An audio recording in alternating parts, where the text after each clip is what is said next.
Melalui talian, kita cuba dapatkan Tuan Muhammad Faizal Cik Yusof yang merupakan Peguam Bela dan Peguam Cara dan Peguam Syari'i OKU Penglihatan di talian. Assalamualaikum Tuan Faizal. Waalaikumsalam warahmatullahi wabarakatuh. Baik, sihat ya? Okey. Alhamdulillah. Baik Tuan, bila kita bercakap mengenai PKP, Perintah Kawalan Pergerakan dan juga pakej prihatin, tapi Ya kita saya. sebenarnya tak lupa dengan orang kurang upaya dan Ya. mewakili orang kurang upaya ini saya difahamkan Tuan Faizal banyak sebenarnya terlibat dengan aktiviti kemasyarakatan ya, khususnya dalam hal ehwal OKU. Jadi sebelum kita bincang lebih lanjut mengenai PKP dan pakej prihatin untuk OKU ini, mungkin Tuan Faizal boleh kongsikan dahulu kenapa sebagai seorang yang ada kelayakan profesional dan giat dalam aktiviti sedemikian mewakili OKU, Tuan Faizal. Okay, Alhamdulillah. Wassalatu wassalamu ala rasulillah wa ala alihi washabihi ajma'in. Rabbi syrah li sadri wa yassir li amri wahlul 'uqdatam min lisani yafqahu qawli. Subhanaka la ilma lana illa ma 'allamtana innaka antal alimul hakim. La haula wala quwwata illa billah. Pertama sekali saya ucap terima kasih banyaklah kepada bernama radio yang beri ruang pada kesempatan tengah hari ini. Apa yang boleh saya share seberapa ringkaslah sebagai seorang OKU sejak kecil. Dalam keadaan saya ni boleh dikatakan ibu bapa saya Cikgu Yusof, Cik Tahir dan mak saya Nasra Ahmad, kita sebut nama kedua-duanya. Mereka ni guru kedua-duanya. Okay. Dalam keadaan tersebut, sejak saya kecil, saya melalui jalan yang bukan mudah.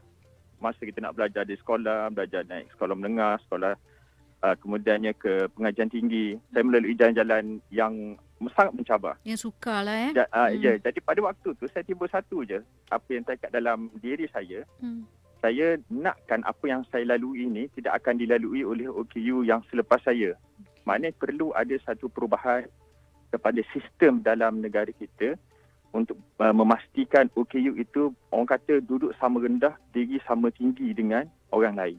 Sebab waktu saya belajar dulu, ramai di kalangan sahabat-sahabat OKU yang bijak, pandai, yang lebih jauh kebijaksanaan daripada apa yang saya ada. Tapi mereka tertinggal atas kekangan-kekangan tadi itu. Jadi apa yang saya lalui dalam keadaan saya, ibu bapa yang faham, ibu bapa yang terdidik, tetap saya berhadapan dengan cabaran dan kesulitan tu. Saya dapat bayangkan apatah lagi sahabat-sahabat OKU yang lain. Jadi atas dasar itulah paling mudah yang saya nak sebut pembabitan saya dalam setiap kegiatan kemasyarakatan sejak daripada universiti sampai sekarang. Okey, Tuan Faizal merupakan Peguam Bela dan Peguam Cara yang dilahirkan dalam keadaan OKU Penglihatan dan merupakan lulusan Fakulti Undang-Undang Universiti Melaya dan bila kita bercakap mengenai kesukaran yang telah pun ditempuhi oleh Tuan Faizal itu, kita nak tahu lebih banyak lagi bagaimana agaknya Tuan Faizal melihat perkembangan semasa bila negara kita ni berada dalam suasana Perintah Kawalan Pergerakan atau PKP ini, khususnya menyentuh kepentingan orang kurang upaya yang mungkin kita tidak lebih khusus kepada OKU. Apa pandangan Tuan Faizal? Okey, Alhamdulillah. Sebenarnya bagi dalam suasana kita hari ini, saya sukalah menyeru atas ingatan untuk diri saya sendiri dan sahabat-sahabat pendengar, terutama OKU, ibu bapa OKU dan mereka yang terbabit. Kita kena perkuatkan pergantungan kita pada Allah pada waktu-waktu macam ni. Sebab Allah sebut dalam Quran, Allah kata, A'udzubillahi minasyaitonirrajim. Qul la yusibana illa ma kataballahu lana huwa maulana wa 'alallahi falyatawakkalul mu'minun. Sadaqallahul azim. Allah sebut bahawa tidak sesuatu musibah yang menimpa manusia ni, dan COVID-19 kita sekarang ni adalah musibah daripada Allah SWT. Mana Allah tahu. Jadi Allah kata huwa maulana, kepada dialah tempat kita bergantung, wa 'alallahi falyatawakkalul mu'minin, kepada Allah lah bagi orang beriman yang berserah diri.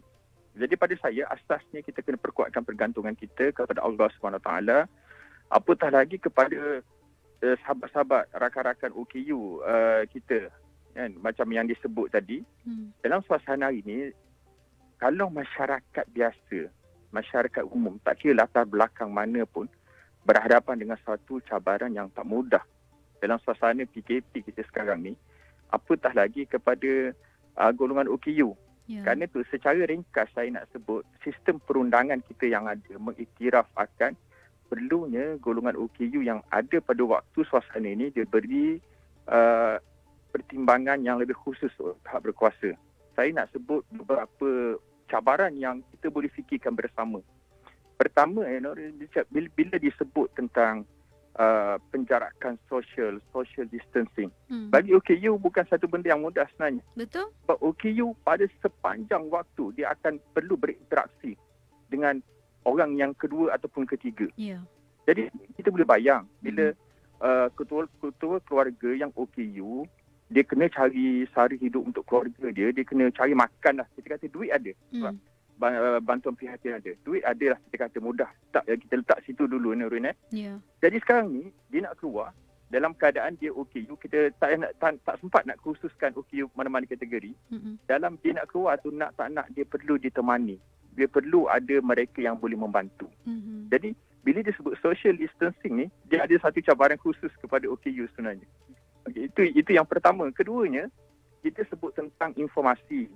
Pertama saya nak sebut, saya sangat-sangat mengharapkan kepada pihak berkuasa. Informasi berkaitan dengan PKP sepanjang berlangsungnya mesti dipastikan sampai kepada golongan OKU pelbagai kategori. Saya nak sebut contoh, kita nak sebut tentang OKU pendengaran. Mereka sangat-sangat memerlukan bahasa isyarat sepanjang waktu tempoh. Naratif di media-media, OKU penglihatan sangat-sangat memerlukan naratif yang sampai pada OKU penglihatan. Contoh, bila disebut sebagaimana tertera di televisyen, di kaca TV anda, bagi OKU penglihatan, dia sangat-sangat mengharapkan apa naratif yang sedang disampaikan tulisan tersebut. Itu dari segi informasi secara khusus, secara seimbas selalu. Kemudian juga, begitu juga dengan cabaran perkhidmatan online yang ada sekarang ni. Kita berhadapan dengan bagaimana sistem online tu mesra OKU tu sendiri. Mula dengan bantuan prihatinnya, mula dengan perkhidmatan-perkhidmatan lain, kita sangat-sangat mengharapkan sistem online ini bersedia untuk digunakan oleh OKU tu sendiri. Dan di pihak kami, NGO, Pertis lah yang paling khusus saya nak sebut, memang kita menyediakan tim khusus untuk membantu golongan OKU yang penglihatan kalau berhadapan dengan cabaran online. Itu pun tak mudah walaupun kita ada pasukan yang khusus, tapi oleh kerana suasana perhubungan yang terbatas sekarang ni, dia bukan satu benda yang mudah. Jadi di situlah kita sangat-sangat mengharapkan dan kita yakin keprihatinan pihak berkuasa mendengar pandangan ini, insya-Allah akan ada tindakan susulan yang kita faham situ. Baik, bersama kita di talian ketika ini adalah Tuan Muhammad Faizal Cik Yusof yang merupakan Peguam Bela dan Peguam Cara serta Peguam Syari'i yang dilahirkan dalam OKU penglihatan, lulusan Fakulti Undang-Undang Universiti Melaya, bercakap mengenai PKP dan pakej prihatin untuk OKU. Baik, kepada tajuk kita ini ya Tuan Faizal, apa pandangan Tuan Faizal tentang pakej rancangan ekonomi yang telah diumumkan kerajaan bagi golongan OKU sendiri? Bagaimana Tuan Faizal? Saya melihat dan kami melihat apa yang disediakan oleh pihak kerajaan bila disebut yang amat berhormat pada Menteri daripada awal pengumuman PRE, pakej rancangan ekonomi ini, beliau menyebut no one left behind. Jadi itu kita pegang. Jadi mustahil untuk kerajaan tackle satu persatu secara khusus termasuk golongan OKU. Jadi apa yang kita appreciate, adanya bantuan secara khusus ataupun secara umum kepada golongan OKU. Terutama antara lain bantuan bulan April diawalkan kepada bulan Mac dan beberapa inisiatif-inisiatif lain. Apa yang saya nak tekankan dalam kesempatan ini, peranan NGO dan stakeholder untuk bekerja sama dengan pihak kerajaan itu sangat penting. Dan kepada pihak agensi yang berkuasa, ruang untuk NGO bersama itu sangat penting. Sebab NGO dia tahu apa yang berlaku di bawah, apa yang sedang dihadapi oleh golongan OKU secara nyata, NGO tahu. Jadi saya mengharapkan di situlah kerjasama NGO dan pihak berkuasa diperkasa supaya apa sahaja yang disediakan oleh pihak kerajaan yang pelbagai ini, bagi OKU tidak ada keciciran kepada OKU itu secara umum. Kita nak kata yang isolate itu akan berlaku. Tapi seboleh dapat kita nak minta supaya OKU menikmati apa yang disediakan oleh pihak berkuasa dalam suasana yang mencabar tu sekarang itu. Okey. Baik, selaku anggota Majlis Penasihat OKU Negeri MPON Kelantan juga ya Tuan Faizal. Jadi Ya, boleh Tuan Faizal kongsikan antara cabaran suasana PKP ketika ini?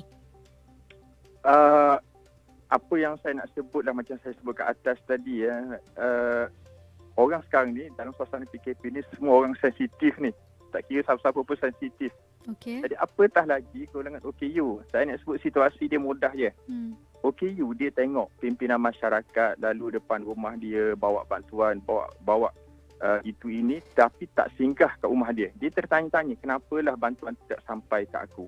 Padahal ada kekangan-kekangan tertentu di sana. Jadi itu yang berlaku, dan di Kelantan itu yang saya minta suasana tersebut dielakkan. Jadi di Kelantan bagi memastikan sensitiviti OKU ni orang kata disalurkan pada tempat yang sesuai. Di Kelantan kita adakan bermula daripada pihak kerajaan bawah Majlis Penasihat OKU Negeri Kelantan ini, kita ada Sekretariat MPON. Sekretariat MPON ni dia akan menyelaras apa keputusan MPON, apa keputusan kerajaan untuk kepentingan OKU. Sekretariat MPON ni pula dia akan digerakkan oleh Majlis Persefahaman Pertubuhan OKU Kelantan, MPPOK. Di bawah Sekretariat dan MPON ni kita adakan penyelaras Parlimen OKU. Di kalangan OKU sendiri di seluruh 14 kawasan Parlimen OKU. Di situlah kita wujudkan saluran ini, bagaimana luahan ataupun isi hati OKU dalam suasana yang ada ini dapat kita terjemahkan kepada penyelesaian kepada apa sahaja yang mereka hadapi. Okey, bagaimana agaknya Tuan Faizal dalam menghadapi dan menangani cabaran itu, dan kita nak tahu jugalah rahsia ataupun cara bila mampu mengatasi masalah itu dan dapat dijelmakan dalam suasana PKP begini Tuan Faizal? Apa yang saya boleh sebut, dia bukan suatu benda yang mudah. Dia memang suatu benda yang sukar. Sebab bila sebut OKU ni, apa yang biasa difaham, OKU ni tak apa, JKM ada. OKU ni tak apa, unit kebajikan ada. Jarang OKU ini dilihat daripada tanggungjawab bersama. Jadi macam di Kelantan ni, apa yang kita bina, apa yang istilahnya rentas sektor. OKU bukan hanya tanggungjawab Exco Kebajikan. OKU bukan hanya tanggungjawab JKM, tapi dia merupakan tanggungjawab bersama. Tok Pengulu, Tok Pegawai, Wakil Rakyat perlu ambil tahu keperluan OKU secara khusus. Itu yang kita wujudkan di Kelantan. Jadi program ni kita telah adakan bertahun. Sejak dulu kita adakan taklimat, beri kefahaman kepada pimpinan masyarakat tentang OKU, beri kefahaman kepada pelbagai portfolio tentang keperluan OKU. Bila dalam keadaan terdesak macam hari ini, keadaan mencabar hari ini, mereka tak kekok lah. Dia orang bersedia untuk bantu, untuk bagi kerjasama yang terbaik. Alhamdulillah, itu sebenarnya resepi kita wujud di Kelantan. Okey. Baik, selepas mendengar penceritaan Tuan Faizal kan, orang kata luahan ini juga mewakili OKU yang lain. Saya pasti ada sedikit harapan, dan juga bukan sedikit, saya sebanyak jugalah daripada Tuan Faizal mewakili mereka yang ada keluarga OKU ke misalnya. Apa harapan Tuan Faizal untuk Malaysia sejahtera dalam pandangan seorang OKU? Pertama kita mendoakan dan mengharapkan Malaysia sejahtera ni akan terbina untuk setiap segmen masyarakat. Tak kira latar belakang, biar kesejahteraan itu dapat dirasai oleh seluruh. Jadi untuk itulah kita mengharapkan, sebagaimana disebut dalam pelbagai konvensyen, instrumen perundangan, sama ada peringkat antarabangsa, domestik dan serantau, pembabitan OKU dalam setiap isu sangat-sangat penting. Di situlah saya mengharapkan pihak berkuasa dalam membuat apa juga keputusan, dalam menentukan apa juga tindakan, suara-suara OKU diambil kira. Sebab kita di peringkat kebangsaan pun kita ada majlis kebangsaan bagi OKU. Kita ada banyak NGO-NGO yang mendukung gerak usaha kerajaan. Jadi gandengan semua pihak itu saya harap dapat dipertingkatkan bagi memastikan Malaysia sejahtera ini terbentuk secara on the ground, orang kata membumi betul-betul apa yang aspirasi yang kita nak sebut tadi tu. Jadi saya rasa itulah secara umum apa yang boleh saya sebut tentang harapan dan doa kita dalam suasana hari ini. Mudah-mudahan Malaysia menjadi sebuah negara yang Al-Quran sebut baldatun thayyibatun wa rabbun ghafur, negeri yang sentiasa mendapat lindungan dan rahmat daripada Allah Subhanahu Taala. Amin. Okey, baik. Tuan Faizal, sedikit saja lagi. Saya nak tanya Ya. soalan agak ringkas tapi mungkin Boleh. jawapannya juga ringkas. Adakah Tuan Faizal berpuas hati dengan pakej prihatin kepada golongan OKU ni? Maknanya untuk golongan Tuan, ada tak rasa harapan lain lagi ke ataupun sesuatu yang ingin disampaikan Tuan Faizal? Mungkin saya sebut kalau kita nak kata total puas hati, akan ada kita rasa alangkah baiknya kalau itu, alangkah baiknya kalau ini. Okey. Cumanya apa yang penting, apa yang telah tersedia biar sampai ke bawah termasuk kepada golongan OKU. Baik. Sebab di kalangan OKU ni dia ada yang orang kata kais pagi makan pagi, kais petang makan petang. Macam tu, ada yang membuat kerja sendiri, pelbagai usaha, ada pelbagai cara mereka menyara kehidupan. Ya. Jadi dalam suasana itulah kita mengharapkan apa yang tersedia ni dipastikan sampai seluruhnya termasuk kepada golongan OKU dengan penuh kebijaksanaan berhemah. Baik, itu dia harapan yang telah pun diluahkan oleh Tuan Muhammad Faizal Encik Yusof yang merupakan Peguam Bela dan Peguam Cara serta Peguam Syari'i, dan Tuan Faizal juga yang merupakan yang di-Pertua Persatuan Orang-Orang Cacat Penglihatan Islam Malaysia Pertis Malaysia, dan Ahli Jawatankuasa Hak Asasi Manusia Majlis Peguam Malaysia, dan Ahli Majlis Penasihat OKU Negeri Kerajaan Kelantan, dan Ahli Jawatankuasa Induk Al-Quran Braille Masaf Malaysia Kerajaan Malaysia yang dilahirkan dalam keadaan OKU penglihatan, yang boleh bercakap mewakili OKU hari ini. Terima kasih Tuan Faizal. Assalamualaikum. Waalaikumsalam. Waalaikumsalam warahmatullahi wabarakatuh. Itu dia sebentar tadi kita bersama dengan Tuan Muhammad Faizal Cik Yusof, Peguam Bela dan Peguam Cara serta Peguam Syari'i dalam Temu Bual Radio. Ketika ini bercakap mengenai pakej prihatin PKS tambahan. Terus setia bersama kami di Bernama Radio Stesen Berita Bisnes Anda. Bernama Radio, stesen berita bisnes